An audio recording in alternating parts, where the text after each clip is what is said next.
मित्रों नमस्कार।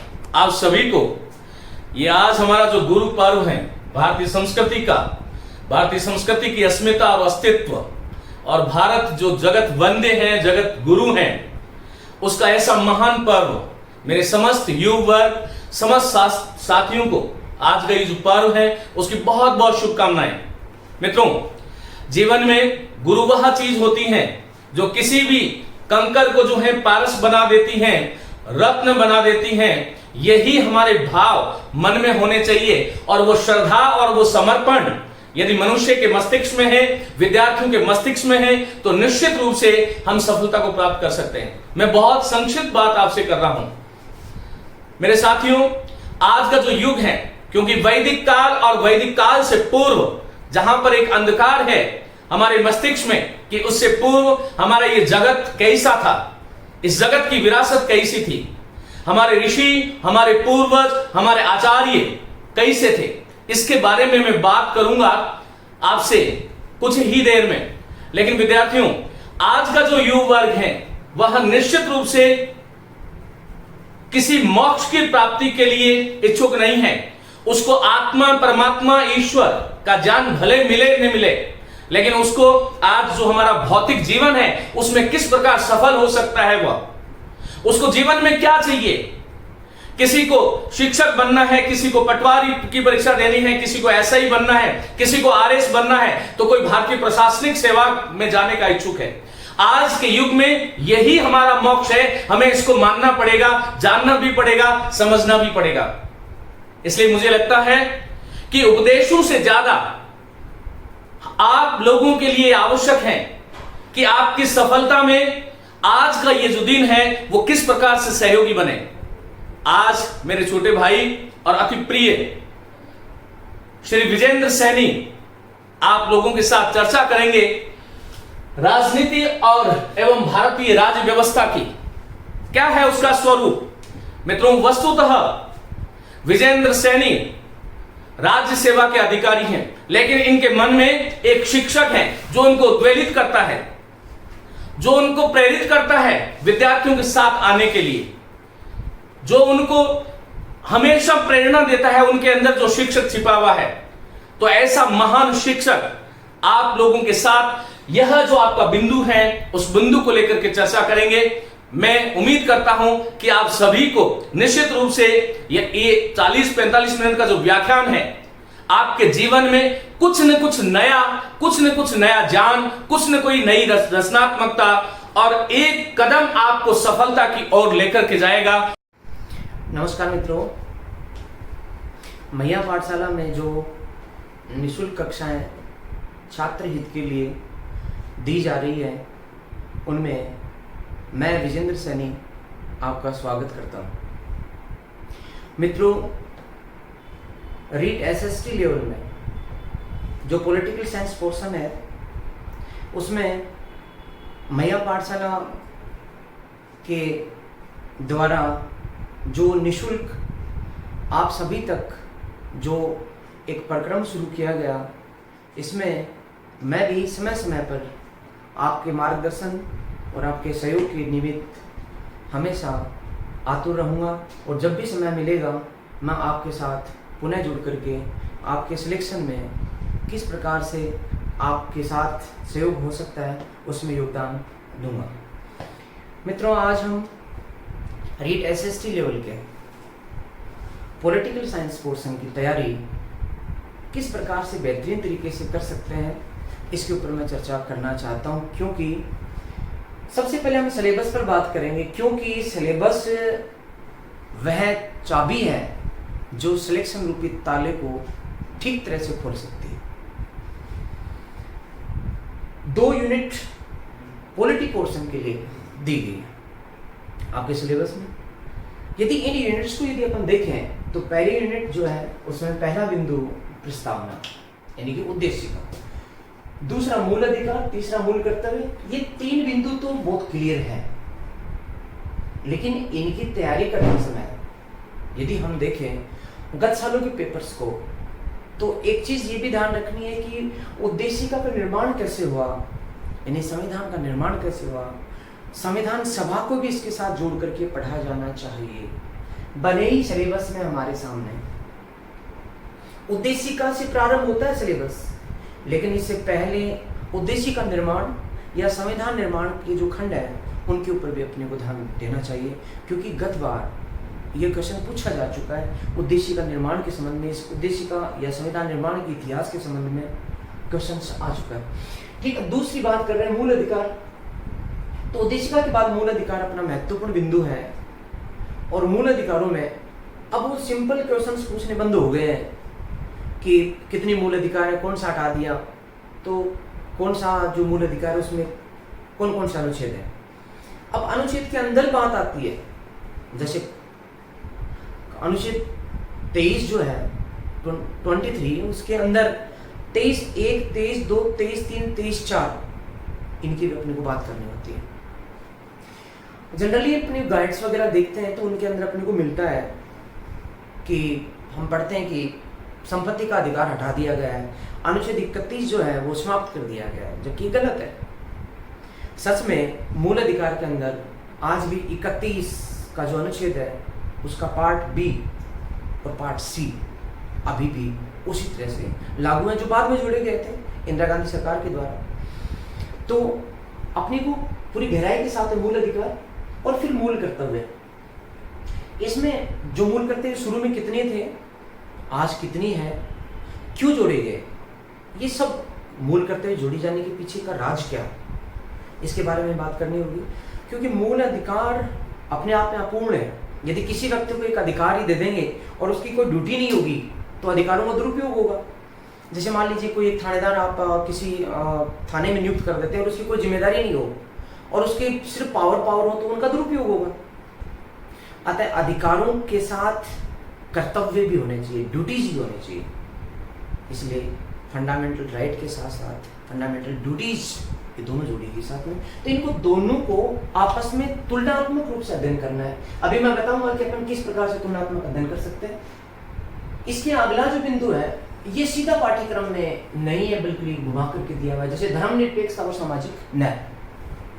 तो मित्रों, धर्मनिरपेक्षता से यहाँ जो रिलेशन है, जो संबंध है, वो पंथ निरपेक्षता है, क्योंकि भारतीय समाज में धर्मनिरपेक्ष हुआ नहीं जा सकता।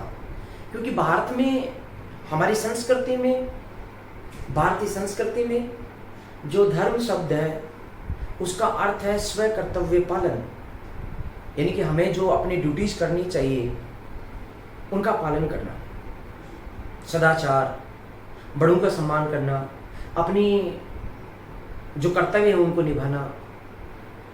लेकिन यदि धर्मनिरपेक्षता शब्द जोड़ा जाए तो इसका अर्थ होगा कि हम अपने अपने स्व कर्तव्य पालन से निरपेक्ष हो जाए। तो इसका अर्थ जो है वो पंथ निरपेक्षता है, यानी प्रॉपर वर्ड जो है वो पंथ निरपेक्षता है। तो पंथ निरपेक्षता के साथ इसको प्रस्तावना 42वें संविधान संशोधन से किस प्रकार जोड़ा गया, इसका तात्कालिक मार्मिक जो उद्देश्य था, किस घटनाओं के कारण ये जो शब्द था ये जोड़ा गया, तो इसके संदर्भ में इनको रिलेवेंट करके उनको पढ़ना होगा। साथ में जो सामाजिक न्याय है, ये सामाजिक न्याय, ये धर्मनिरपेक्षता, इसके लिए हमें हमारे संविधान का जो भाग 4 है, अनुच्छेद 36 से लेकर अनुच्छेद 51 तक उसका अध्ययन करना चाहिए। अर्थात नीति निर्देशक तत्व है, नीति निर्देशक तत्व जो वर्तमान में व्यवहारिक रूप से बहुत अधिक प्रासंगिक है। तो प्रथम यूनिट में हम एक टॉपिक को लेकर क्या समझ सकते हैं, देख सकते हैं, लेकिन इससे पहले जो सेकंड यूनिट है ये व्यवहारिक है। रीट एसएसटी सेकंड लेवल में राजनीति और प्रशासनिक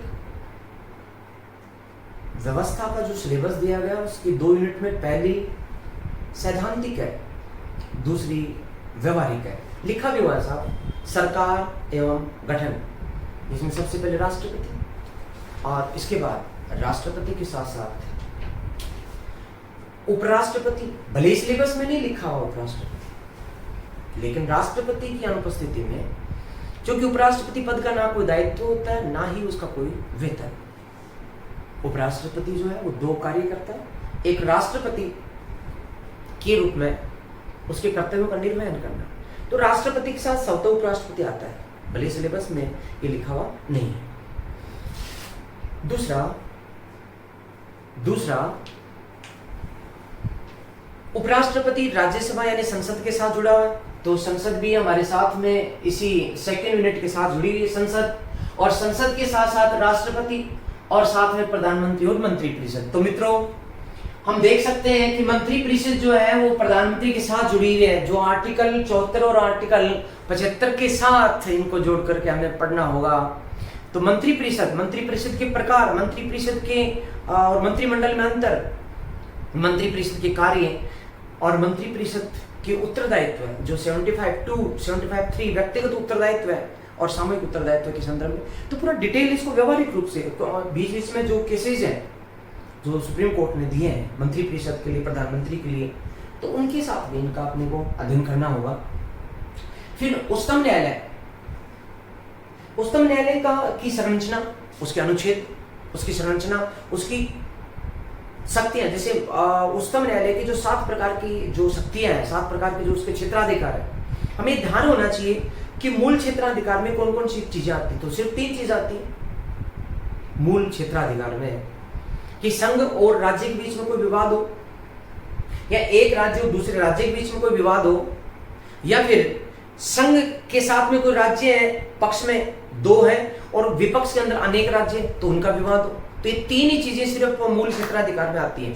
बाकी जो चीजें हैं वो अपीलीय क्षेत्राधिकार में, या फिर न्यायिक क्षेत्राधिकार में, या फिर अभिलेखीय क्षेत्राधिकार में, या फिर पुनरावलोकन क्षेत्राधिकार में, या फिर न्यायाधिकार क्षेत्राधिकार में, तो अलग अलग हेडिंग्स में आती है। जैसे अपीलीय क्षेत्राधिकार है, उसकी बात अनुच्छेद 132 से लेकर 136 तक है, और सर्वोच्च न्यायालय के स्वयं के निर्णयों की पुनर्विचार करने के लिए, उनका पुनरावलोकन करने के लिए अनुच्छेद 137 में।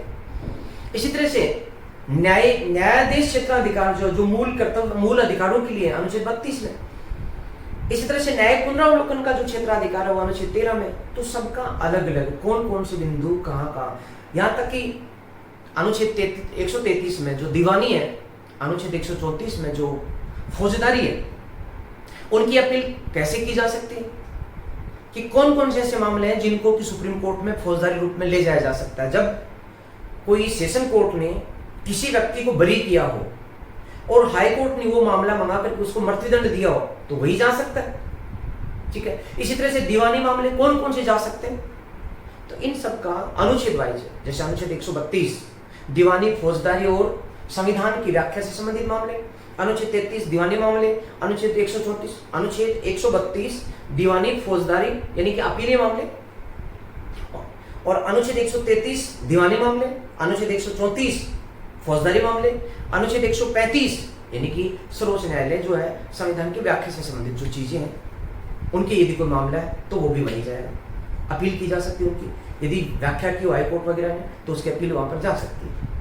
तो इस प्रकार से अनुच्छेद वाइज, जैसे अनुच्छेद 144 में क्या है, अनुच्छेद 143 में क्या है, इस प्रकार से आज यदि अपन एक टॉपिक को हम किस प्रकार से अध्ययन कर सकते हैं, यदि एक बिंदु अपन लें, तो मैं आज मौलिक कर्तव्य का जो बिंदु है उसे मैं आपको बताना चाहता हूं कि किस प्रकार से इसको रिलेवेंट करके हम पढ़ सकते हैं, जो व्यवहारिकता में हम लोगों के समझने में सहायक हो, न सिर्फ रटने में बल्कि समझने में इस प्रकार से कोरिलेट हो जाए कि एग्जाम में क्वेश्चंस को देख करके उसके आसपास के जो क्षेत्र और हैं उनसे उठे हुए जो बिंदु हैं, जो संविधान के साथ में मूल कर्तव्य को मूल अधिकार से कैसे जोड़ा गया है, उसको नीति निर्देशक तत्वों से कैसे जोड़ा गया है, तो उनको हम एक साथ देख सकें। ठीक है, तो मित्रों मैं आपको अब मूल कर्तव्य के बारे में बताऊंगा। मूल कर्तव्य जो मूल संविधान में नहीं, हमारे मूल संविधान में मूल कर्तव्य थे नहीं और इनको बाद में जोड़ा गया। क्यों जोड़ा गया? क्योंकि समकालीन परिस्थितियां थी। इंदिरा गांधी उसमें प्रधानमंत्री थी। सुप्रीम कोर्ट जो था वो केशवानंद भारती विवाद 24 अप्रैल 1973 को सबसे बड़ी संविधान पीठ ने इंदिरा गांधी को केशवानंद भारती विवाद में समकालीन सरकार को काफी बड़ी एक संविधान संशोधन के संदर्भ में चोट दी थी। मूल अधिकारों को बहुत प्रभावी मान लिया गया था और संविधान के मौलिक ढांचे में संशोधन से स्पष्ट नहीं इनकार कर दिया गया था, और साथ में यह भी कहा था कि नवी अनुसूची का हम पुनरावलोकन करेंगे। आज के बाद यदि कोई भी नवी अनुसूची में कोई विषय डाला गया तो हम उसका पुनरावलोकन करेंगे, और मूल अधिकार को पूरे संविधान पर, यहां तक कि केंद्र सरकार, यहां तक कि राज्य सरकार, सब पर हावी कर दिया गया। तो कुल मिलाकर के केशवानंद भारती विवाद में सुप्रीम कोर्ट ने न्यायपालिका की शक्तियों को कार्यपालिका के ऊपर प्रभावी बना दिया। अतः इंदिरा गांधी सरकार ने यह तय किया कि न्यायपालिका का जो ओवर रिएक्शन है, न्यायपालिका की जो अति सक्रियतावाद है, जो सरकार पर हावी है, उस अति सक्रियतावाद को कमजोर करने के लिए, मूल अधिकारों के साथ साथ बैलेंस करने के लिए मूल कर्तव्य जोड़े गए। तो मित्रों, ध्यान है आपको कि ये 42वें संविधान संशोधन 1976 के द्वारा जोड़े गए, लेकिन इसके साथ हमें ये ध्यान रखना है, सभी बुक्स और गाइड्स में होता है, लेकिन यदि कभी क्वेश्चन ये आ गया कि ये लागू कब हुए हैं, तो ये पूरा का पूरा 42वां संविधान संशोधन 3 जनवरी 1977 को लागू हुआ। तो यदि लागू होने की बात है, ये मूल कर्तव्य, तो हमें ये डेट भी ध्यान में रखनी है। क्योंकि शुरू में मूल कर्तव्य जो थे, शुरू में इनकी संख्या 10 थी और वर्तमान में इनकी संख्या 11 है। हमें एक व्यवहारिक तौर पर इनको याद करने के लिए थोड़ी सी इस प्रकार से आसान तरीके से मैं आपको याद कराने का प्रयत्न करता हूं। क्योंकि 10 है, एक बार अपन 10 को देख लेते हैं, या फिर 11 को देख लेते हैं। 1 2 3 4 5 और 6, इस सीक्वेंस में यदि अपन को ABCD में बांट सकते हैं, A B C D E और F। हम इसी श्रेणी से मैं आपको ये सारे के सारे 11 के 11 मूल करते हुए अभी 5 मिनट में याद करा के दिखाता हूं। एक बार हम 6 तक के लेंगे, और इसके बाद अगली स्लाइड में हम जो बाकी बचे हुए अपने 5 उनको लेंगे। अब जैसे पहला है, हमें पहले में इस एक से कोई मतलब नहीं है, हमें ए से मतलब है। ए का मतलब होता है एंथम। क्या होता है बच्चों? एंथम। एंथम का मतलब राष्ट्रगान। तो इससे रिलेटेड जो भी चीजें हैं वो मूल कर्तव्य 1 में शामिल है। 1 नंबर पर जो है वही रहेगा। 1 कहो या 1 कहो, ABCD, या फिर 1 2 3 4, एक ही बात है। एंथम, एंथम से जुड़ा हुआ। तो इसमें क्या लिखा हुआ है ये मैं आपको बता देता हूं कि इसमें लिखा हुआ है कि हमारा संविधान और संविधान की जो चीजें, जैसे कि संविधान के आदर्श का मतलब है संविधान की संस्थाएं। आदर्श, इस संविधान की संस्था, जैसे कि संसद एक संस्था है, विधानसभा एक संस्था है, पंचायत राज एक संस्था है, तो इस प्रकार मंत्री परिषद एक संस्था है। इस प्रकार आदर्श, संस्था और साथ साथ राष्ट्रध्वज, राष्ट्रगान, इनका सम्मान करना है। क्या करना है? इनका सम्मान करना है। यहां पर 2 चीजें ध्यान रखें। नंबर 1 एंथम है, तो इसका अर्थ एंथम किसमें है? वो संविधान में है। तो संविधान का सम्मान करना है, इसके संविधान के आदर्शों का सम्मान करना है, संविधान की संस्थाओं का सम्मान करना है, संविधान के राष्ट्र ध्वज का सम्मान करना और राष्ट्रगान का सम्मान करना है। लेकिन मित्रों, यहाँ पर राष्ट्रगीत नहीं है, वो साथ में याद मत कर लेना। राष्ट्रगीत नहीं है। एक बार क्वेश्चन आ चुका है कि निम्न में से कौन सा सही सुमेलित नहीं है, और उसमें राष्ट्रगीत आ गया था। बच्चों को मोटा मोटा लगता है कि ठीक है, राष्ट्रगान होगा तो राष्ट्रगीत भी होगा, राष्ट्र झंडा है, सब ऐसा रहा नहीं है। ये उलझने वाली बात है। तो राष्ट्रगीत नहीं है, राष्ट्रगीत नहीं है, ये ध्यान रखने वाली बात है। इसमें सिर्फ यही है जो मैंने बता दी, एक संविधान और संविधान के तत्व, आदर्श, संविधान की संस्थाएं, संविधान का राष्ट्रध्वज और संविधान का राष्ट्रगान, बस। राष्ट्रगीत नहीं है। दूसरी बात बी का मतलब बापू। बापू आप जानते हैं, इसका मतलब राष्ट्रपिता। राष्ट्रपिता और राष्ट्रपिता इसका मतलब गांधी जी। गांधी जी क्यों फेमस है? 48 में चले गए तो क्यों योगदान, हम क्यों याद करते हैं? हमारे नोटों पर गांधी क्यों राष्ट्रपिता? क्योंकि उनका राष्ट्रीय आंदोलन में योगदान था। तो इसलिए दूसरे में क्या है, इसको अपन थोड़ा सा नीचे लेकर के एक बार दूसरे को पूरा याद करने का प्रयत्न करते हैं। तो मित्रों, जो बापू यानी कि राष्ट्रपिता, वो क्यों याद किए जाते हैं? वो राष्ट्रीय आंदोलन के लिए याद किए जाते हैं। तो राष्ट्रीय आंदोलन के प्रेरकों को अपने हृदय में संजोए या संजो कर रखें। ये हमारा दूसरा जो सीरियल वाइज बी में आता है। दूसरा, पहले में एंथम, ए से एंथम, बी से बापू। बापू का मतलब राष्ट्रपिता क्यों याद किया जाता है? आजादी मिलने के बाद जनवरी 48 में तो चले गए थे, 47 तक जो उनका योगदान था वो राष्ट्रीय आंदोलन में था। तो राष्ट्रीय आंदोलन के प्रेरकों को अपने हृदय में संजो के रखना है। तरीका दूसरा भी हो सकता है।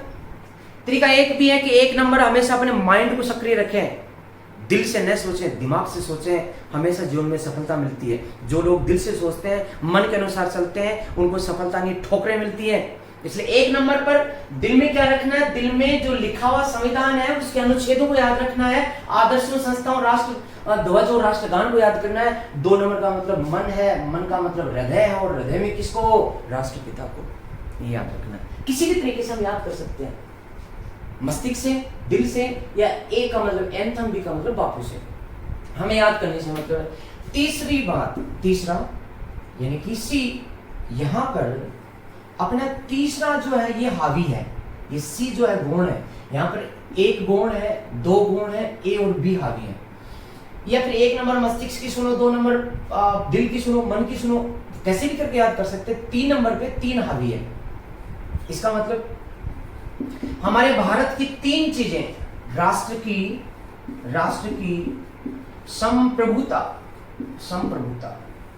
राष्ट्र की एकता और राष्ट्र की अखंडता,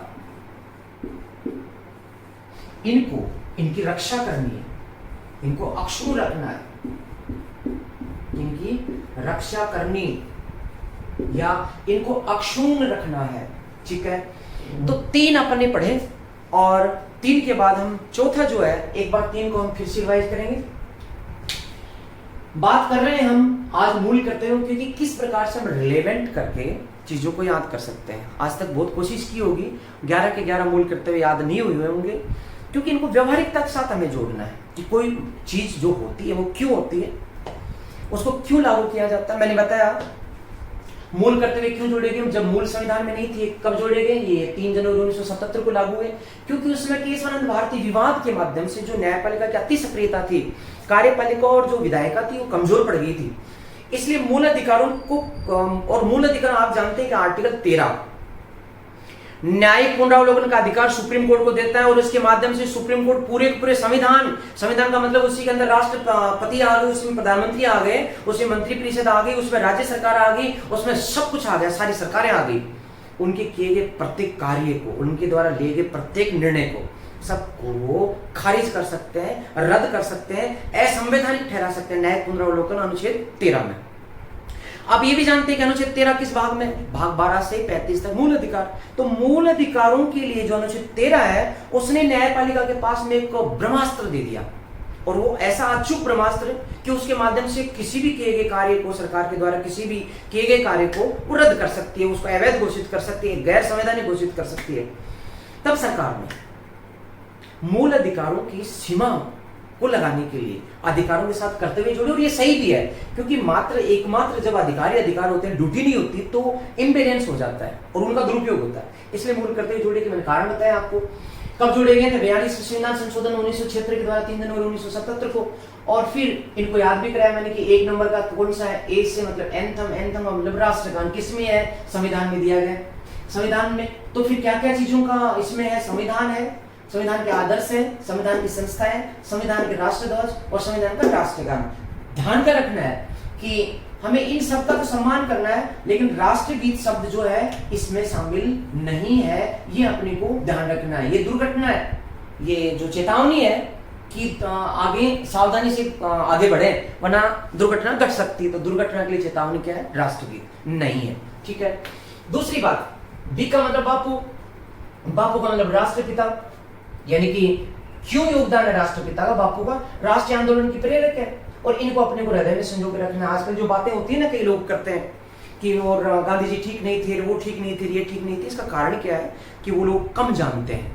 जो सबसे कम जानता है वो सबसे ज्यादा बोलता है कि मैं जानता हूँ। तो ऐसा नहीं है। सच में जो ये व्हाट्सएप की, फेसबुक की, जो यूनिवर्सिटी से जो दीक्षा प्राप्त करते हैं, उनका ज्ञान जो होता है बहुत कम होता है। तो हमें अपने मूल कर्तव्यों को निभाना है और बापू यानी कि राष्ट्रीय आंदोलन के प्रेरकों को हृदय में संजो के रखना है।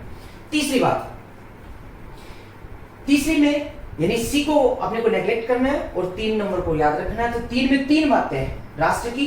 पहली बात संप्रभुता, दूसरी बात एकता, तीसरी बात अखंडता।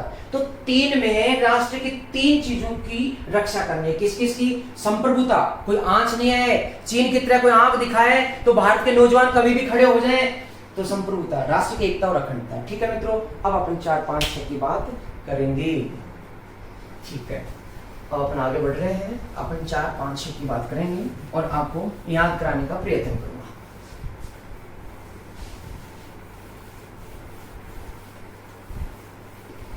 तो मित्रों 4 नंबर मतलब कि डी। 4 नंबर का मतलब अपन एबीसीडी में चल रहे हैं, डी। और डी का मतलब क्या है बच्चों? डिफेंस। डिफेंस यानी रक्षा करनी है। किसकी रक्षा? देश की रक्षा। किसकी रक्षा करनी है? अपनी रक्षा तो हर कोई करता, जानवर भी करता। ये नागरिकों के लिए डिफेंस यानी कि राष्ट्र की सेवा करें, रक्षा करें, ये वाली बात इसमें है। आप मेरे पढ़ाए जाने के बाद शांति से बैठ करके यदि इनको सम्मिलित करेंगे तो चीजें ये की मिलेंगी। राष्ट्र की सेवा करें, राष्ट्र की रक्षा करें। चीजें की डिफेंस, डिफेंस अपने आप में रक्षा करने से संबंधित है। ठीक है मित्रों, अगली बात अपन 5 में कर रहे हैं। 5 का मतलब ई। ई का मतलब है इक्विलिटी। इक्विलिटी मतलब समानता। ई में इक्विलिटी यानी कि समानता। अब इसमें समानता की बात है, किस किस के बीच समानता है? भारत के लोगों में भ्रातृत्व भावना का विकास करना। ठीक है। इसके साथ साथ महिला और पुरुषों में भी समानता। तो महिलाओं के सम्मान के विरुद्ध कुप्रथाओं को अस्वीकार करना। तो इसके 2 भाग हैं। अस्वीकार करना। इक्विलिटी का मतलब समानता किसके बीच? भारत के लोगों के बीच और महिलाओं पुरुषों के बीच, दोनों तरफ से इक्विलिटी होनी चाहिए। ठीक है। नंबर 6 यानी कि एफ, इसका अर्थ है fine culture. Fine culture, Bharat की जो कल्चर है बहुत फाइन है, बहुत विशिष्ट है, विविधता में एकता है। तो भारत की सामाजिक संस्कृति, सामाजिक संस्कृति जो अलग अलग लोगों की अलग अलग संस्कृति, बोलचाल, भाषा, खान पान, ये सब। तो सामाजिक संस्कृति जो है भारत की, उसकी सामाजिक संस्कृति का सम्मान करना है। तो ये भी अपने को ध्यान रखना है। ठीक है। तो सामाजिक संस्कृति की रक्षा करनी है, भारत की सामाजिक संस्कृति। तो ये इसमें, और अपने इसको दूसरी तरीके से भी याद कर सकते हैं, जैसे संस्कृतियां अलग अलग हैं। तो 6 नंबर की बात है, 6 का मतलब 6 केम 6, इस तरह से भी इसको याद कर सकते हैं। ठीक है। और इसके बाद 7 नंबर, 7 यानी कि जी। अब अपने को जी काट देना है। ठीक है। ये डी काम आया, ई काम में आया, एफ काम में आया। अब अपने को जी नहीं बल्कि 7 काम में। तो 7 का मतलब 7 यानी कि 7। कौन कौन साथ? हमें इनके साथ साथ जीना है। किन के साथ साथ जीना है? पर्यावरण, यानी हम अकेले नहीं बल्कि पर्यावरण। पर्यावरण के साथ साथ नदी, झीलें, नदी, झीलें,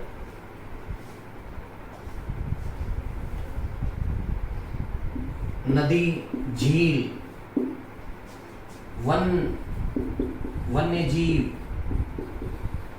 तो इनके साथ हमें जीना है। यानी कि हमें अकेले नहीं, बल्कि वन, झीलें, नदी, वन्य जीव, इनकी न सिर्फ रक्षा करनी है, बल्कि इनके साथ साथ इन नदी, झील, वन्य जीव की रक्षा करना एवं इनका संवर्धन करना, इनको बढ़ाना, संवर्धन करना। तो ये जो है ये साथ में है। तो हम सबको साथ या साथ ले लिया हमने, जी काट दिया, साथ यानी कि साथ किसके साथ साथ? पर्यावरण के साथ साथ जीवन, नदियों के साथ साथ जीवन, झीलों के साथ साथ जीवन, वन्य जीवों के साथ साथ जीवन, इनका न सिर्फ रक्षा करनी है बल्कि संवर्धन भी करना है। यहाँ पर भी मैं आपको एक बात बता दूं, यहाँ पर वन शब्द नहीं है, वन्य जीव। ये वन आ जाए तो सातवें में वन का उल्लेख नहीं है, वन्य जीवों का उल्लेख। ठीक है मित्रों, हमने 7 पढ़ ली 11 में से, और मैंने इसमें पिछले 3 के साथ साथ मैंने ए में बताया था एंथम, यानी कि अपना संविधान और संविधान के आदर्श, संविधान के संस्था, संविधान का राष्ट्रगान और राष्ट्रध्वज, इनका सम्मान करना। बी में बापू, यानी कि राष्ट्रीय आंदोलन के जो प्रेरक है, हृदय में संजो के रखे। सी में 3 चीजें थी, राष्ट्र की संप्रभुता, राष्ट्र की एकता और राष्ट्र की अखंडता, इनकी रक्षा करनी है। 4 का मतलब डिफेंस, डी, 4 का मतलब डी, सी के बाद में डी का मतलब डिफेंस, राष्ट्र की सेवा, राष्ट्र की रक्षा, डिफेंस। 5 का मतलब इक्विलिटी, तो भारत के लोगों को भ्रातृत्व भावना का विकास, यानी कि भावना बनाए रखना, सभी में बंधुता की भावना का विकास करना। साथ में भारत के लोगों के बीच ही नहीं, महिलाओं के बीच भी समानता की बात करना। तो ऐसी कुप्रथाओं को छोड़ देना जो महिलाओं के सम्मान के विरुद्ध है। नंबर 6 का मतलब 6 और 6 का मतलब एफ, तो 6 का मतलब केम 6 यानी संस्कृति की बात है, ठीक है। और फाइन कल्चर बात की, भारत की विविधता में एकता, इसकी संस्कृति तो अपने आप में विशिष्ट है, अद्भुत है। तो भारत की अद्भुत, भारत की सामासिक, ये शब्द जो है ना ये सामासिक है, सामासिक इन्हें मिली जुली विविधता में एकता वाली संस्कृति, सामासिक संस्कृति को बनाए रखना। हमें जो इतनी विकसित संस्कृति मिली है, दुनिया की सबसे बेहतरीन संस्कृति मिली है, अलग अलग क्षेत्रों में अपने विशेष संस्कृति के साथ साथ एक सजीव जीवन देखने को मिलता है। हमें इसको हतोत्साहित नहीं करना, पाश्चात्य संस्कृति के प्रवाह में इस संस्कृति को नष्ट नहीं करना, बल्कि इसके साथ साथ चलना है। ये हमारा कर्तव्य है, ये हमारी ड्यूटी है। इसलिए अंधानुकरण बहुत तो घातक है, इस बात को इसलिए शामिल किया गया। क्यों शामिल किया गया मैंने आपको बताया। ये 6 यानी केम 6 या फिर एफ का मतलब फाइन कल्चर, दोनों चीजों से ये बात स्पष्ट होती है। ठीक है मित्रों, फिर मैंने बताया 7 का मतलब साथ किसके साथ साथ जीवन जीना है। अकेले हम जी नहीं पाएंगे जब तक पर्यावरण नहीं रहेगा, नहीं जी पाएंगे जब तक नदियां नहीं रहेंगी, नहीं जी पाएंगे जब तक झीलें खत्म हो जाएंगी, हम नहीं जी पाएंगे जब वन्य जीव खत्म हो जाएंगे। तो इनकी न सिर्फ रक्षा करनी है बल्कि इनका संवर्धन करना है, ये हमारी मौलिक ड्यूटी है जो संविधान हमें आदेश देता है। लेकिन यहाँ पर सावधानी क्या रखनी है, वन नहीं है, ये भी ध्यान रखना। ठीक है मित्रों, 8, 9, 10, 11 और करते हैं।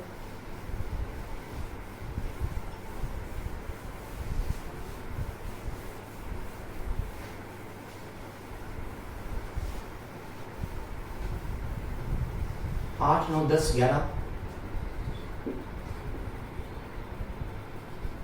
तो 8 यानी कि H, 9 मतलब कि I। तो मित्रों अपन जो इंग्लिश के जो शब्द है वहां पर उनका इस्तेमाल करेंगे और साथ साथ जो अपनी संख्या है उसका भी इस्तेमाल करेंगे। 8 में संख्या काम की नहीं है, H काम का है। इसका अर्थ है ह्यूमनिज्म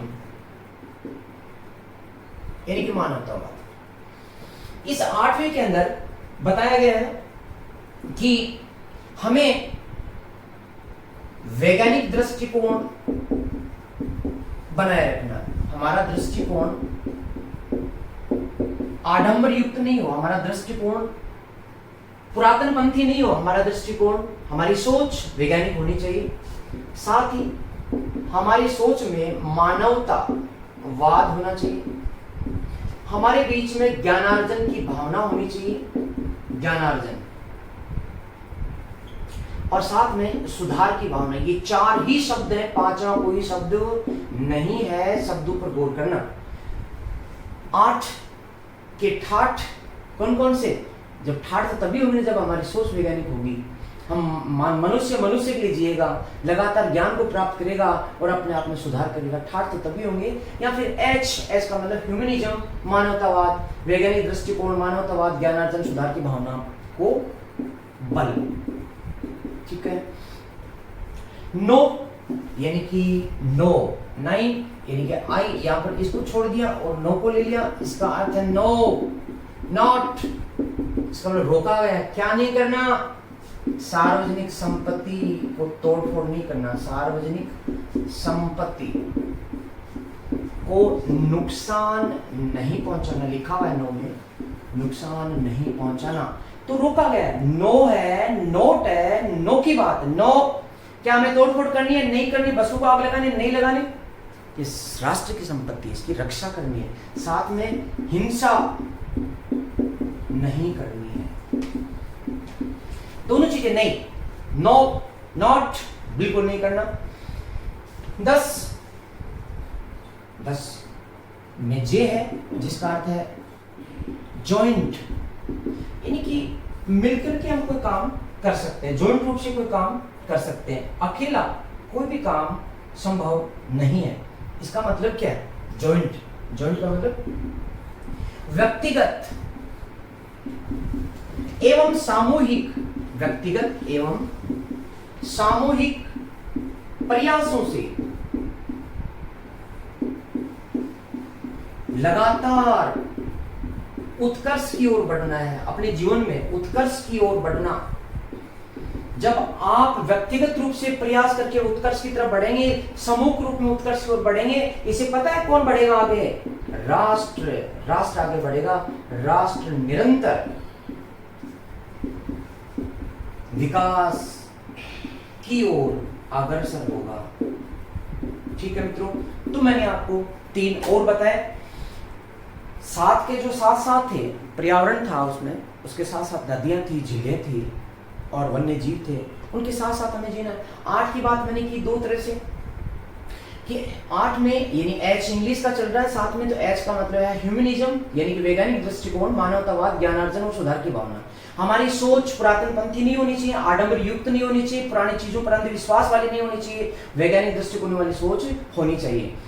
साथ में हमारे मनुष्य के लिए जिए, वही मनुष्य है साथ तक, बाकी तो सब जानवर की तरह जीवन जीते हैं। तो मानवतावाद की ओर बढ़ावा देना, ज्ञानार्जन, लगातार सीखने की भावना, सुधार की भावना, ये तभी 8 के ठाठ तभी है, या एच का ह्यूमनिज्म तभी जब इन पर बल दे। नो जो है, इसका मतलब नो यानी कि कुछ नहीं करने का निर्देश है। नो का मतलब नो ही है, नॉट, क्या नहीं करना? सार्वजनिक संपत्ति को नुकसान नहीं पहुंचाना और साथ में हिंसा नहीं करनी। 10 में जे है, यहाँ पर 10 का छोड़ दीजिए, जे है, जे का मतलब जॉइंट, यानी कि व्यक्तिगत और सामूहिक प्रयास, दोनों प्रयास होने चाहिए जॉइंट रूप में। व्यक्तिगत प्रयासों से प्रत्येक अपना जीवन को ऊपर उठाए, सामूहिक प्रयास से समाज को ऊपर उठाए, और इससे लगातार उत्कर्ष को जब प्राप्त करेंगे तो ऊपर कौन उठेगा? राष्ट्र निरंतर विकास की ओर अग्रसर होगा, अग्रसर होगा। ठीक है ना? कुछ अब अपने 1 और बच गया। जो मूल संविधान में मैंने बताया कि 42वें संविधान संशोधन के द्वारा यही जोड़े गए थे, यही 10 जोड़े गए थे। अब 11वां कब जोड़ा गया? ये 42वें से नहीं जोड़ा गया। तो 11 जो है, इसकी बात यदि अपन करें तो ये 42वें से नहीं है, बल्कि ये 86वें संविधान संशोधन के द्वारा 2002 में जोड़ा गया, इसलिए 10 + 1 है। तो अपन लास्ट बात कर रहे हैं, जो 11वां है, 11वां यानी कि अपनी इंग्लिश की जो श्रेणी चल रही थी ABCD में, के का मतलब बच्चों नॉलेज, नॉलेज का मतलब शिक्षा। तो इस शिक्षा के लिए जोड़ा गया। किसकी शिक्षा? 6 से 14 वर्ष तक के बच्चों, इसमें बच्चियां भी शामिल हैं, बच्चों के माता पिता एवं संरक्षक का मूल कर्तव्य, किसका कर्तव्य? बच्चों का कर्तव्य नहीं, उनके माता पिता और संरक्षक का कर्तव्य, मूल कर्तव्य होगा कि वे किन्हें 6 से 14 वर्ष तक के बच्चों को अनिवार्य प्राथमिक शिक्षा प्रदान करावें, प्राथमिक शिक्षा प्रदान करावें। तो ये जो चीज है 11 में 11 अप्रभावी के प्रभावी है, यानी कि नॉलेज है, के का मतलब नॉलेज है, नॉलेज का मतलब शिक्षा। किसकी शिक्षा? 6 से 14 वर्ष तक के जो बच्चे हैं उन बच्चों के माता पिता का यहाँ पर कर्तव्य, बच्चों का कर्तव्य नहीं बल्कि माता पिता का कर्तव्य और उनके संरक्षकों का कर्तव्य कि उनका मूल कर्तव्य है कि वो उन्हें अनिवार्य और प्राथमिक शिक्षा प्रदान कराएं। तो इस प्रकार से आज हमने मैया पाठशाला में देखा कि पॉलिटी रीट एसएसटी लेवल के, एसएसटी का जो सेकंड लेवल है उसमें जो पॉलिटी पोर्शन है उसको हम सैद्धांतिक और व्यवहारिक रूप से बांध करके पढ़ सकते हैं। और हमारे पढ़ने की जो रणनीति है वो रणनीति जो है ना वो बहुत महत्वपूर्ण स्थान अदा करती है। लगातार किताबों के साथ में अंधे तरीके से लगातार घोटने से, पढ़ने से, रटने से चीज़ें समझ में नहीं आती। तो मैं उम्मीद करता हूँ कि आज आपने मैया पाठशाला में इन चीज़ों का आनंद लिया होगा। मैं जब भी समय मिलेगा तो मैं आपके साथ में जुड़ करके मैया पाठशाला के साथ आप सबके उत्थान के लिए जो प्रयत्न है उनमें भी भागीदार बनूंगा। धन्यवाद मित्रों, नमस्कार।